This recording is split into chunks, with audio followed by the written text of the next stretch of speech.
Tout d'abord, je souhaiterais rendre hommage à Madame Touba Kamani, une grande dame iranienne révolutionnaire de l'époque contemporaine qui a été rappelée par Dieu récemment.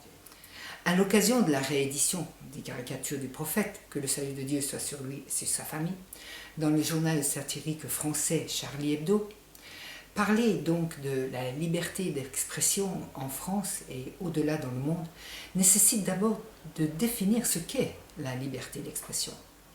Et l'affaire des caricatures, bien qu'utilisée à des fins politiques qui dépassent les frontières de la France et même de l'Europe, pourrait révéler aussi un malentendu.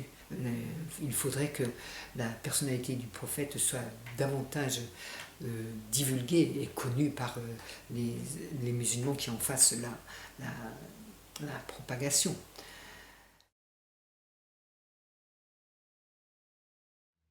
Dans cette petite parole, je voudrais parler sur deux sujets.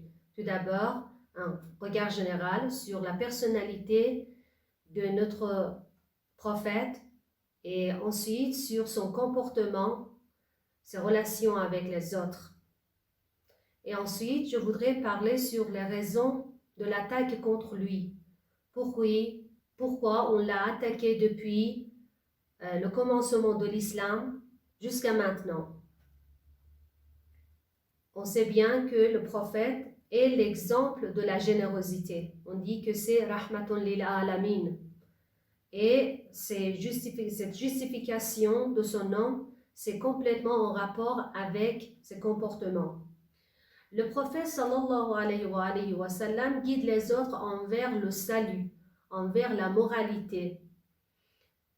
Tandis que l'impérialisme mondial voit ses intérêts dans le gaspillage, dans la volupté et aussi dans le libertinage, ce qui va déconstruire la vie familiale et aussi amène à la violence.